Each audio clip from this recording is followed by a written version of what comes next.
कैसे हैं सभी लोग। उम्मीद करता हूँ सभी लोग बढ़िया होंगे। आज हम लोग नए विषय पे टॉपिक लेके आए हैं। एक का कमेंट था, महाराज जी ग्रह बलहीन कैसे होते हैं।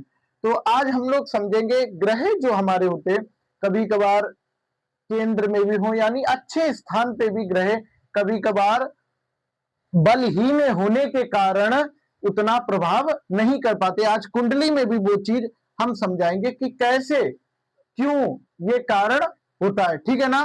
तो आज हम लोग सबसे पहले क्या समझेंगे, ग्रह बलहीन कैसे होता है। ये हमारा सबसे पहला पॉइंट है। ठीक है। दूसरा क्या है, कुंडली में ग्रह बलहीन के क्या क्या प्रभाव होते हैं और क्या क्या कारण होते हैं। ठीक है ना। फिर ग्रह बलहीन से कुंडली में क्या उपाय हैं। ठीक है ना, ये समझेंगे।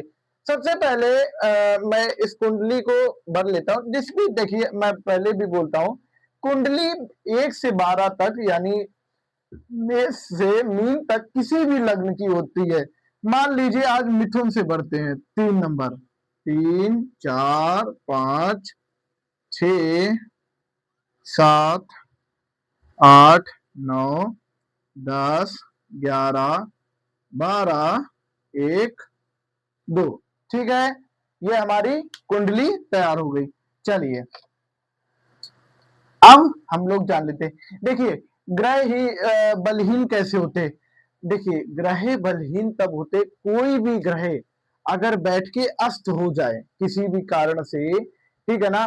अगर यही चंद्रमा बैठ जाए और सूर्य उसके पास है, सूर्य अस्त कर देना है चंद्रमा को, तो ग्रह बलहीन हो जाता। मान लीजिए जैसे यहाँ पे लग्नेश में देखते हैं, चंद्रमा इधर बैठ जाए और सूर्य ऊपर बैठ जाए, तो और मंगल बैठ जाए, ठीक है ना। तो मंगल को तो सूर्य ने अस्त कर दिया, क्योंकि भाई वो तेज का प्रभाव है और उसने मंगल को अस्त कर दिया।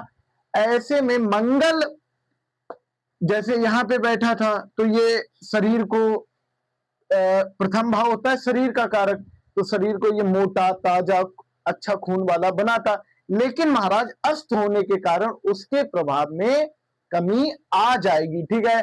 दूसरा पॉइंट क्या होता है, ग्रह अगर बाल अवस्था को या मृत अवस्था, देखिए बाल अवस्था और मृत अवस्था क्या होती है ये भी आप लोग जान लीजिए।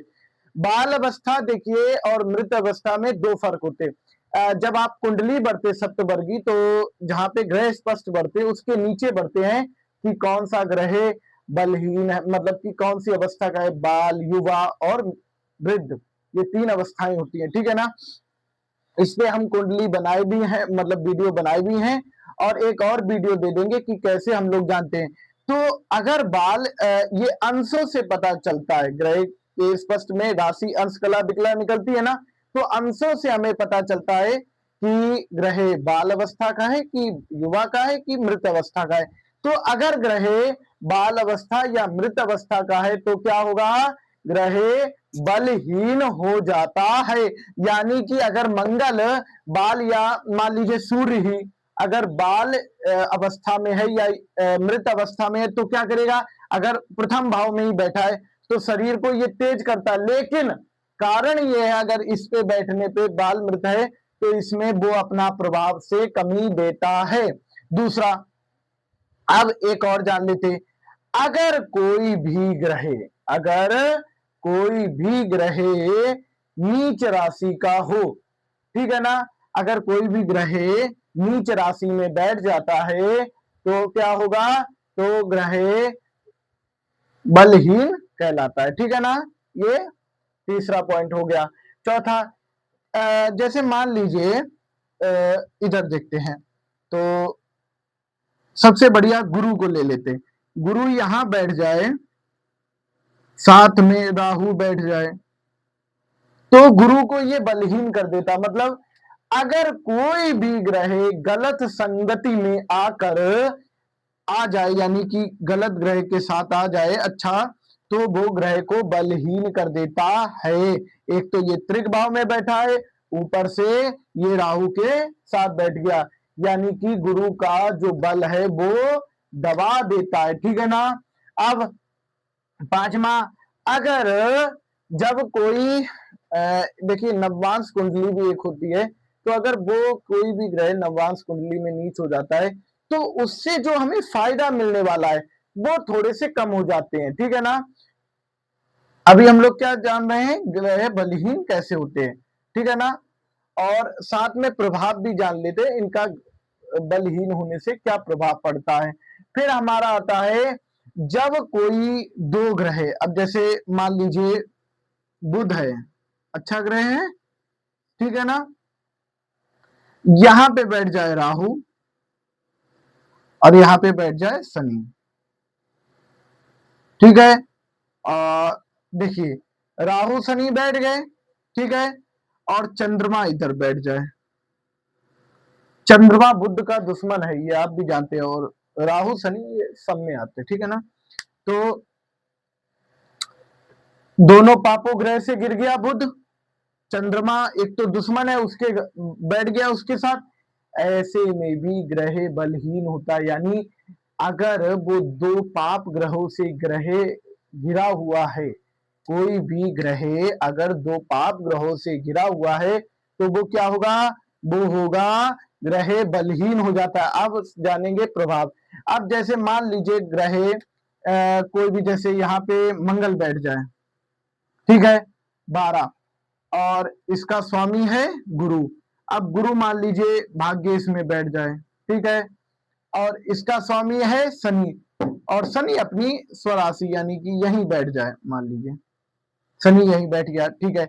इसमें क्या प्रभाव पड़ेगा महाराज, अगर ये नीच का हो, मतलब कि ग्रह बलहीन हो जाए, बलहीन मतलब कोई भी पाप ग्रह के साथ बैठ जाए, तो इसमें क्या प्रभाव पड़ता है। प्रभाव मैं आपको बताता हूं। मंगल क्या दिलाता है, सरकारी नौकरी, पुलिस, आर्मी इत्यादि उन सेक्टरों में दबा देगा। और गुरु बैठा है, गुरु बैठा शनि के साथ, गलत ग्रह के साथ बैठा है, यानी कि उसका प्रभाव कम कर देगा इसका। अब आप पूछेंगे महाराज जी आपने वो भी बता दिया कि ग्रह बलहीन कैसे होता है, प्रभाव भी बता दिया, अब उपाय भी तो बताइए। बताएंगे महाराज, जब हमने क्वेश्चन दिया उसका उपाय भी बताएंगे। उपाय इससे हैं कि जो भी ग्रह बलहीन हो, यानी कि मान लीजिए कोई भी ग्रह, मंगल हो, बुध हो, गुरु हो, शुक्र हो, शनि हो, हर कुंडली में, हर किसी की कुंडली में अलग अलग ग्रह बलहीन होता है, एक ही ग्रह बलहीन नहीं होता है, मतलब हर किसी में अलग अलग होते। तो उस कुंडली में उस ग्रह से संबंधित दान जप इत्यादि करवाएं।